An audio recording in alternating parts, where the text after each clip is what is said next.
29 অধ্যায় 11 পদ বলছে, কেননা সদাপ্রভু বলেন, আমি তোমাদের পক্ষে যে সকল সংকল্প করিতেছি তাহা আমি জানি, সে সকল মঙ্গলের সংকল্প, অমঙ্গলের নয়। আজকে ষষ্ঠম দিনে আমরা পা দিলাম। পেন্টিকস্ট নবেনা আমরা শুরু দিন থেকে স্টার্ট করেছি। প্রথম দিনে ঈশ্বর আমাদের শিখিয়েছেন মানুষের সাথে কিভাবে প্রেমের বন্ধনে মিলিত হতে। কেননা তার বাক্য বলে তিনি গোলযোগের ঈশ্বর নন, তিনি প্রেম আর শান্তির ঈশ্বর।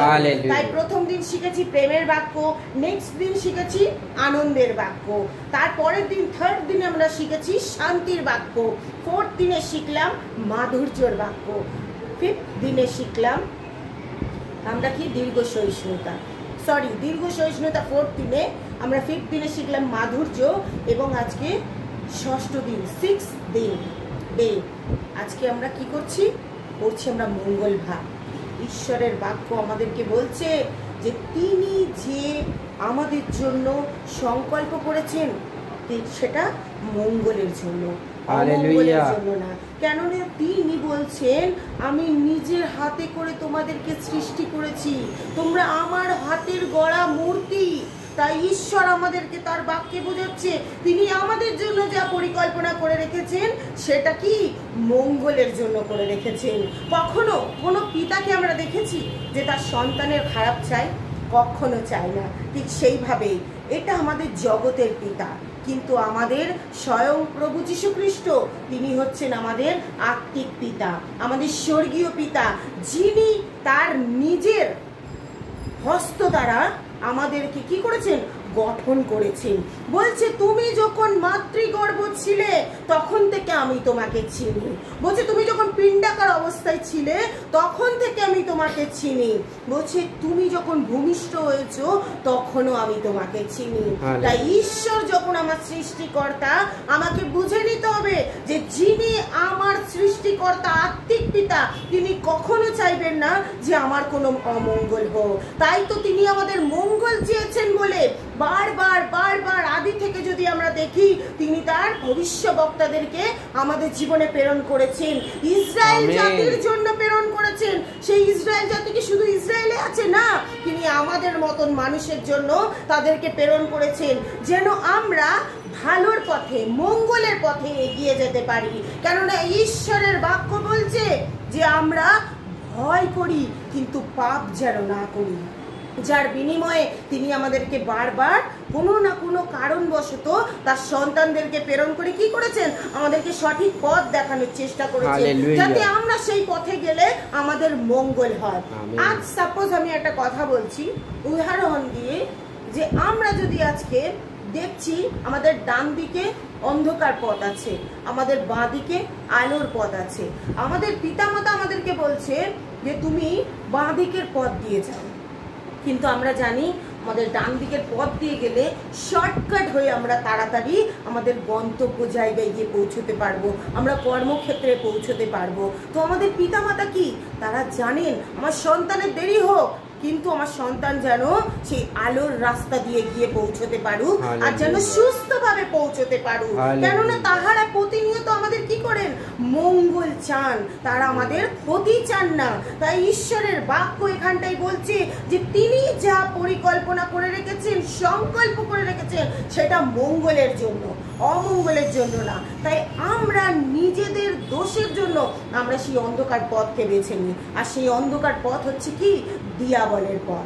আমাদের পিতামাতা আমাদের জন্ম থেকে শিখিয়েছে যে আমরা যেন যীশু খ্রিস্টের আরাধনা করি, তার অনুসরণ নিই, তার পথকে যেন অনুসরণ করি, তারই বাক্য দ্বারা যেন আমরা পরিচালিত হই। কিন্তু আমরা কি করি, জগৎ মন্দ, জগতের মধ্যে মত্ত হয়ে যায়। কিন্তু যখন সেই অন্ধকার জগতের মধ্যে দিয়ে হাঁটাচলা করি, যখন ঠক্কর খাই, তখন ফিরে কার কাছে আসি, কার কাছে আসি? আমি প্রশ্ন করছি, কার কাছে আসি? ঈশ্বরের কাছে আসি। তার মানে পিতা মাতার কাছে ফিরে আসি।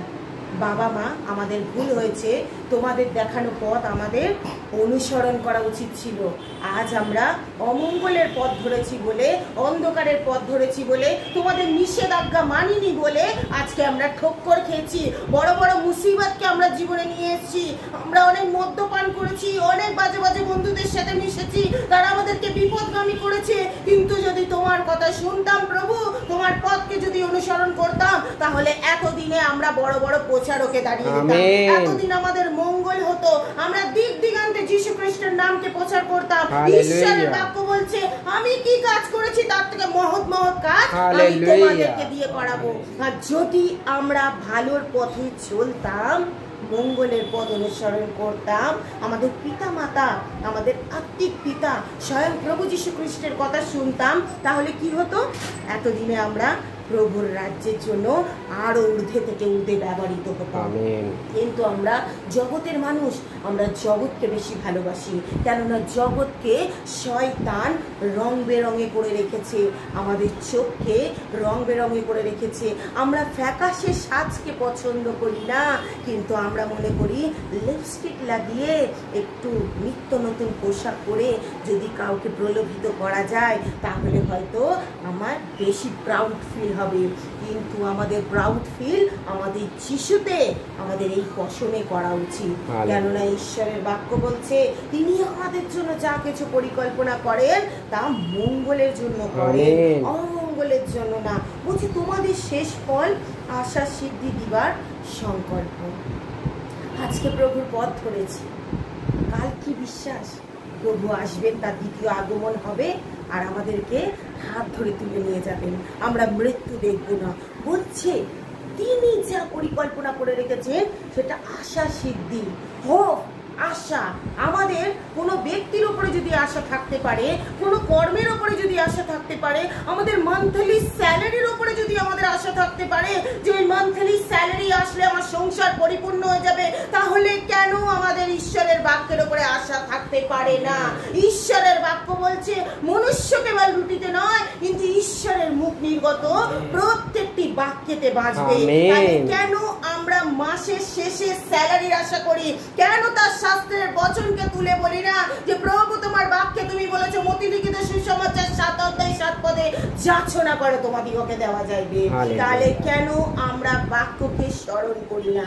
কেন আমরা স্যালারির আশা করি? আশা হোক আমাদের ঈশ্বরের উপরে থাকবে, যিনি সর্বশক্তিমান। বলছে আমার ভান্ডার পরিপূর্ণ আছে, আমার কাছে কোনো কিছুর অভাব নেই। তুমি চাও আমি তোমাকে দেব, তুমি যাচনা করো আমি তোমাকে দেব, তুমি অন্বেষণ করো আমাকে খোঁজো, বলছে অন্বেষণ করো আমায় খোঁজো, আমি দেখো তোমার সামনে দাঁড়িয়ে আছি।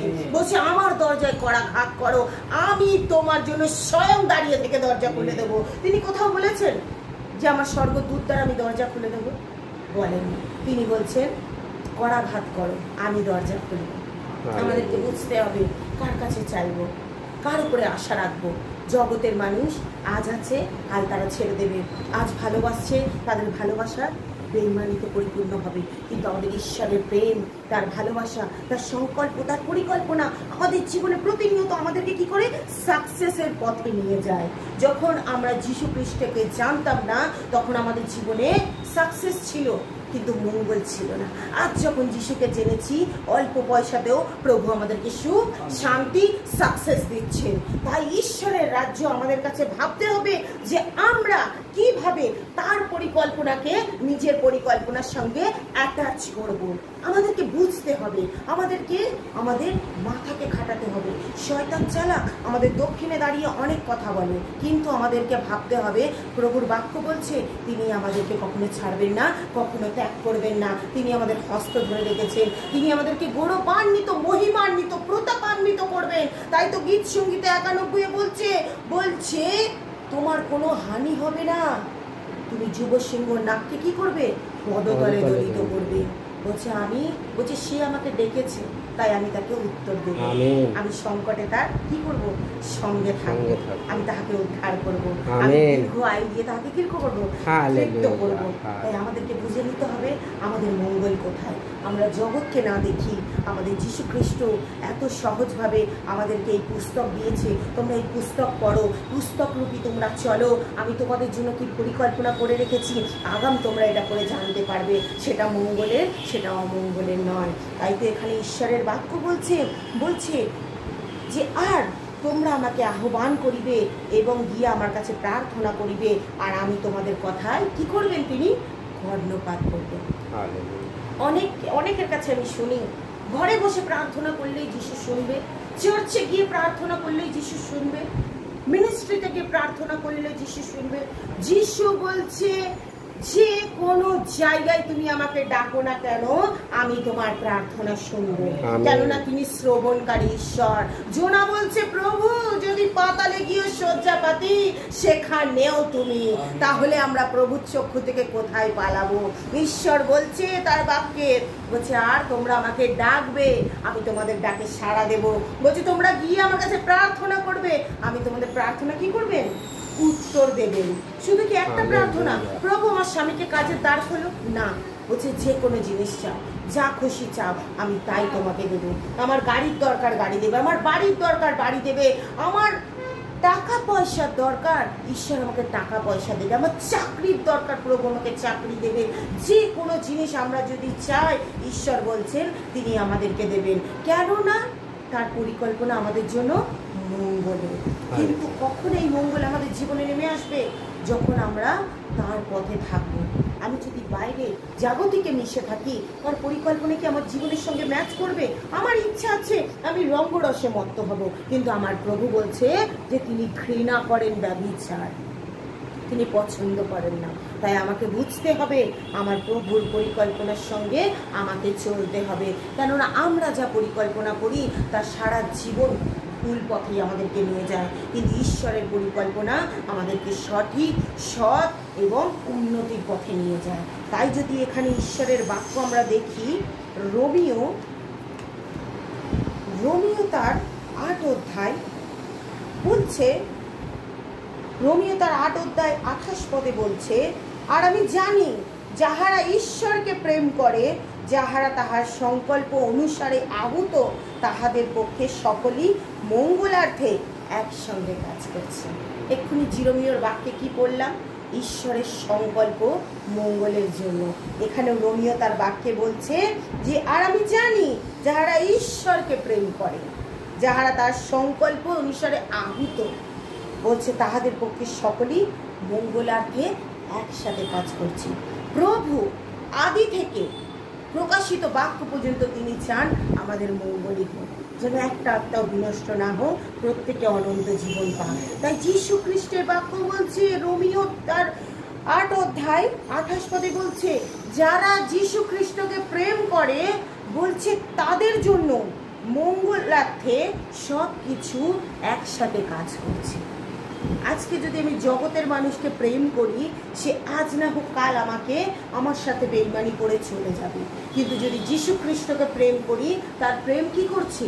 একবার তাকে বলি, প্রভু আমার পাপ ক্ষমা করো, আমাকে তোমার পথে নিয়ে চলো, তিনি সেই সমস্ত পাপ ধুয়ে দিয়ে তার প্রেমকে আমাদের জীবনে প্রকাশ করেন এবং আমাদেরকে তার পবিত্রতার পথে আমাদেরকে এগিয়ে নিয়ে যান। তাই তো তার বাক্য বলছে যে যাহারা তাহার সংকল্প অনুসারে চলে, তার ইচ্ছা মতন চলে, তার ইচ্ছায় আহুত হয়েছে, ঈশ্বরের বাক্য বলছে তাদের পক্ষে সকলেই মঙ্গলার্থে একসাথে কাজ করবে। এই যে বললাম ফাইন্যান্সিয়াল সমস্যা, কি আমাদের চাকরি, কি আমাদের গাড়ির দরকার, আমরা দূর দিগান্তে কাজ করি, আমাদের যাওয়া আসার প্রবলেম, যদি আমরা যীশু খ্রিস্টকে প্রেম করি, তার সংকল্প অনুসারে নিজেদেরকে মনে করি, হ্যাঁ প্রভু আমি তোমার সংকল্প অনুসারে আজকে এই জায়গায় দাঁড়িয়ে প্রচার করছি, আমি তোমার আহুত সন্তান, তুমি আমাকে মনোনীত করে তোলো, ঈশ্বরের বাক্য বলছে তাহলে সব কিছুই কী হবে? আমাদের জন্য মঙ্গল হবে, আমাদের কেউ কোনো হানি করতে পারবে না, আমাদের কোনো অমঙ্গল ঘটবে না, কেননা শয়তান আমাদের জীবন থেকে যিশু নামে দূর হয়ে যায় যখন আমরা যিশুকে গ্রহণ করি। আর আমাদের অমঙ্গল করার পেছনে একজনেরই হাত, সেটা হচ্ছে শয়তান, দিয়াবলের। তাই যখন আমরা দিয়াবলকে ছাড়ি, যখন ঈশ্বরের প্রেমে আমরা মগ্ন হই, তখন আমাদের জীবনে আমাদের প্রভু যীশু খ্রিস্টের কাজ আমাদের মঙ্গলের নিমিত্তে ব্যবহৃত হবে। তাই আমাদেরকে বুঝে চলতে হবে যে আমরা যেন কোনো অমঙ্গলের পথকে অনুসরণ না করি। ঈশ্বর যেভাবে আমাদের আহুত করেছেন, সেই আহুতই আমরা যেন নিজেদেরকে প্রভুর পথে চালাতে পারি। আমরা আগে যখন আমি প্রভুকে চিনতাম না, জানতাম না, জগতের মধ্যে ব্যস্ত ছিলাম, জগৎকে নিয়ে চলতাম। যখন আমার বিবাহ হয়, তখন আমি প্রভুকে বলি যে আমি তো তোমাকে চিনি না, তবে আমি আমার দেবতাকে চিনি, তাদেরকে আমি পুজো করি, তাদেরকে আমি পছন্দ করি। কিন্তু ঈশ্বর চাইছিলেন না আমি অন্য কাউকে এই হস্ত দিয়ে অঞ্জলি অর্পণ করি। তিনি চাইছিলেন আমার এই মাথা, আমার এই জানু যেন শুধু আমার জীবিত ঈশ্বরের কাছে নত হোক। তাই ঈশ্বর আজকে কি করলেন, তার কাজ আমার জীবনে প্রকাশ করলেন। আমি যখনই তাকে চিনলাম, যখনই প্রেম করলাম, তার সংকল্পে আহুত হিসাবে নিজে এগিয়ে এলাম, আজকে যিশু আমার জীবনে কাজ করা শুরু করেছে। মিরাক্কেল ভাবে আমার সন্তানকে সুস্থ করেছে। যখন আমি ডেলিভারি ওয়ার্ডে যখন ছিলাম, আমার সন্তান আমার পেটের মধ্যে ঘুরে গেছিল। ডক্টর বলেছিল হয় মা বাঁচবে, না হলে বাচ্চা বাঁচবে। আমার জীবনের সব থেকে বড় সাক্ষ্য, আমার বহন করতে কোনো ক্ষতি নেই, কেননা ঈশ্বর আমার জীবনে কাজ করেছে। সেই দিনে তিনি সেই লেবার ওয়ার্ডে আমাকে আহুত করেছিলেন যে এইবার আমার লিস্টে আমি প্রিয়াঙ্কার নাম লিখে দেব। প্রিয়াঙ্কা একদিন আমার কাজের জন্য ব্যবহৃত হবে। যখন আমার সন্তান পেটে ঘুরে গেছিল, ডক্টর চেষ্টা করেছিল, সারাদিন রাত তারা কাটিয়ে দিয়েছে, তারা চেষ্টা করেছিল জাগতিকভাবে যে নর্মাল ডেলিভারি হবে। আমি ঈশ্বরের ধন্যবাদ করব, রাত্রি 10:45 আমার সিজারিয়ান ডেলিভারি হলো। ঈশ্বরের গৌরব করি যে আমাকে ঈশ্বর সুস্থ রেখেছিল। যদিও আমার বাচ্চা অসুস্থ হয়েছিল, কারণ ঈশ্বরের বাক্য বলছে যে বিশ্বাসীদের জীবনে যা কিছু হয় মঙ্গলের নিমিত্ত হয়। তাই আমি যখন প্রভুকে বলছিলাম যে প্রভু, হে দাউদ সন্তান, আমি তো তোমাকে চিনি না, তুমি আমার প্রতি দয়া করো, তুমি আমার প্রতি দয়া করো, তখন ঈশ্বর আমার সন্তানকে 17 দিনের মাথায় সুস্থ করলো। তারপরেও অনেক আমার জীবনে আমার সন্তানকে নিয়ে টানা পড়ে এসছে। ঈশ্বরের রাজ্যে ছোটার পরে ঈশ্বর তার মঙ্গল আমার জীবনে সাধন করলো, আমার সন্তানকে পুরোপুরি সুস্থ করলো। যে ডক্টর বলেছিল এই বাচ্চা 17 দিনে বাঁচবে না, সেই ডক্টর বলছে যে তোমাকে স্যালিউট, তুমি কার কাছে গেছিলে, তোমার বাচ্চা সম্পূর্ণ সুস্থ। যাকে বলেছিল যে হাঁটতে পারবে না, কখনো কথা বলতে পারবে না, যার খিচুনি অসুখ ছিল, আমার প্রভু 6 মাসের মধ্যে আমার সন্তানকে সম্পূর্ণ তার মঙ্গল দেখিয়ে দিয়েছে। এটা আমার জীবনে সব থেকে বড় সাক্ষ্য। আমি যখন আমার যিশুতে আহুত হয়েছি, আমার যিশু আমাকে দিয়াবলের কাছে ছেড়ে রাখতে পারেন না। তিনি আমার মঙ্গল করার জন্য বলছে, আসো অভিজিৎ, আসো ছোটু, আমি তোমাদের মঙ্গল করব, কেননা তোমরা আমার পথে আমার সংকল্প অনুসারে আহুত হয়েছো। তাই ঈশ্বরের বাক্যকে নিয়ে আমরা যেন প্রতিনিয়ত চলতে পারি। আমরা অনেকে জানি আমরা বাক্য পড়তে পারি না, শুনতে তো পারি। প্রভু একদিক দুর্বল থাকলেও প্রভু তোমায় ধন্যবাদ করি, আর একদিক সবল রেখেছো, শোনার শ্রবণে আমাদের সত্তর করেছো প্রভু, শুনেই যেন আমরা তোমার মঙ্গল বার্তাকে প্রচার করতে পারি। তাই তো ঈশ্বরের বাক্য এখানটায় কি বলছে, গীত সংগীতা তার 23 অধ্যায় 6 পদে বলছে, কেবল মঙ্গল ও দয়ায় আমার জীবনের সমুদয় দিন আমার অনুচর করবে, আর আমি সদা প্রভুর গৃহে চিরদিন কি করব, বসতি করব। ঈশ্বরের দয়া আর তার মঙ্গল আমাদের জীবনে, আমাদের সমুদয় জীবনটাকে বলছে পরিপূর্ণ করবে। বলছে আমার চলার পথে আমার অনুচর হবে। আমি যেখানে পা রাখবো, চাই জঙ্গলে পা রাখি, সেখানেও আমার মঙ্গল হবে। যদি আমি সমুদ্রে পা রাখি, সেখানেও আমার মঙ্গল হবে। কেন আমরা বাক্য পড়িনি? দানিয়েলকে যখন সেই কারাগারে সিংহদের মাঝখানে ফেলে দেওয়া হয়েছিল, দানিয়েল কি করেছিল? প্রার্থনা করেছিল। সে ছিল ঈশ্বরের আহুত সন্তান, তার প্রার্থনায় এত ক্ষমতা ছিল, স্বর্গদূত স্বয়ং তার কাছে নেমে এসেছিল। সেই সিংহরা তার কাছে আর তাকে খেতে যায়নি, বরঞ্চ তার দিকে হাঁ করে তাকিয়েছিল। আমাদের প্রভুর মঙ্গল আমাদের শাস্ত্রের জীবিত বচন প্রমাণ। আজও পর্যন্ত যখন আমরা কোনো বড় বড় রোগের মধ্যে পড়ি, ডক্টর বলে দেয় 48 ঘন্টা সময় দিয়ে দিচ্ছি, এই সন্তান আর বাঁচবে না। যিশু বলে, হে দুষ্ট শয়তান, তুমি থামো, যিশু নামে তুমি মুখকে বন্ধ করো, এই সন্তানকে আমি 3 দিনে জীবিত করব। যেভাবে তিনি লাজারকে, মরা পচা গলা লাজারকে 4 দিনে কবর থেকে বলেছিল যে প্রভু, আমি জানি আমি যা চাইবো তুমি আমাকে দেবে। এরা যেন বিশ্বাস করে তুমি আমার সঙ্গে আছো, তার জন্য তুমি এখন লাজারকে কবর থেকে বের করে নিয়ে আসো।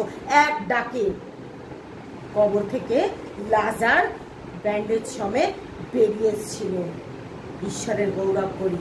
এটা প্রভুর মঙ্গল চিহ্ন আমাদের জীবনে। আমরা যদি বিশ্বাস করি মরে যাওয়ার পরে যিশু বলছে আমি তোমাদিগকে জীবিত করব, তাই আমাদেরকে বিশ্বাসে বলবান হতে হবে, প্রভুর দয়া নিয়ে চলতে হবে, কেননা তার দয়া ভিন্ন আমরা কিছু করতে পারি না। আমাদের জীবনে অনেক ঘাত প্রতিঘাত আসে, আমরা উঠি আবার পড়ে যায়, কিন্তু যিশু বলছে আমি তোমাকে কখনো ছাড়বো না, কখনো ত্যাগ করব না। তুমি 7 বার পড়বে, আমি তোমাকে 7 বার তুলবো। তাই ঈশ্বরের বাক্যকে নিয়ে যেন আমরা চলতে পারি। তাই বলছি কেবল মঙ্গল ও দয়া আমার জীবনের সমুদয় দিন কি হবে, আমার অনুচর হবে, আর আমি সদা প্রভুর গৃহে চিরদিন বসতি করতে পারবো। শুধু এটা প্রভুর গৃহ না, ওখানে আছে আমার প্রভুর গৃহ, আসল গৃহ। বলছে এই দয়া আর মঙ্গল ভাব নিয়ে যদি আমি চলতে পারি, শুধু কি আমি দয়া পাবো না, অন্যের প্রতিও দয়া করব। কেননা ঈশ্বর বলছে ধন্য তাহারা যারা দয়াশীল। মথি লিখিত সুসমাচার 5 অধ্যায় বলছে ধন্য যাহারা দয়াশীল, তারা দয়া পাবে। আমাদেরকে অন্যকে দয়া করতে হবে। আমাদের জীবনে প্রভু বলছে আমি তোমার মঙ্গল করবো বলে সংকল্প করেছি, তাই আমাকেও বলতে হবে হে আমার সন্তান, প্রভুর আহত সন্তান, তোমার মঙ্গল হোক। কেন আমরা লোকের অমঙ্গল চাইবো, কেন ক্ষতি চাইবো?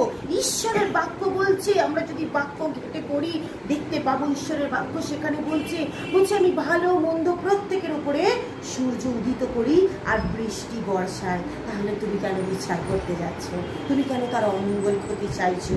তাই আমাদের চিন্তা ধারণা রাখতে হবে প্রত্যেক মানুষের যেন আমরা মঙ্গল করতে পারি, প্রত্যেকের মঙ্গল চাইতে পারি।